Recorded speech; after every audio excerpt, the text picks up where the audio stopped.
আল্লাহ পাক ইজ্জত, দুনিয়া, আখিরাত, কবর, হাসর, নাসর কোনো কিছু সৃষ্টি করতেন না, কোনো কিছুই খেয়ে তিনি তৈরি করতেন না যদি আমাদের আকা আহমদ মুস্তফা মুহাম্মদ মুস্তফা সাল্লাল্লাহু আলাইহি ওয়াসাল্লামকে সৃষ্টি করতেন। যেই নবীর আগমন হয়েছে মক্কা নগরীতে, মক্কা নগরী যখন অন্ধকারে একদম নিমজ্জিত ছিলেন, মক্কা নগরীর মধ্যে ছিল না কোনো রুলস, ছিল না কোনো মানুষদের ভালো আচরণ, মহিলাদেরকে খুবই জঘন্যভাবে তারা অত্যাচার করতেন, পানিগুলাকে অত্যাচার করতেন।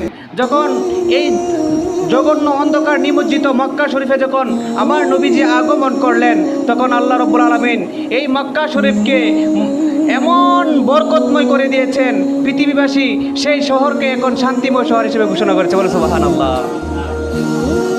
ইয়াসরিব যেই জায়গার মধ্যে একদম জঘন্য অবস্থা ছিল, যেই দিন আমার নবী ইয়াসরিবের মধ্যে আগমন করেছে, যেই দিন আমার নবী ইয়াসরিবের মধ্যে শুভ আগমন করেছিলেন, সেই ইয়াসরিবকে, সেই দূষিত ইয়াসরিবকে আমার আল্লাহ রাব্বুল আলামিন আমার নবীর ওসিলাতে মদিনাতুল মুনাওয়ারা বানিয়ে দিয়েছে। বলে সুবহানাল্লাহ।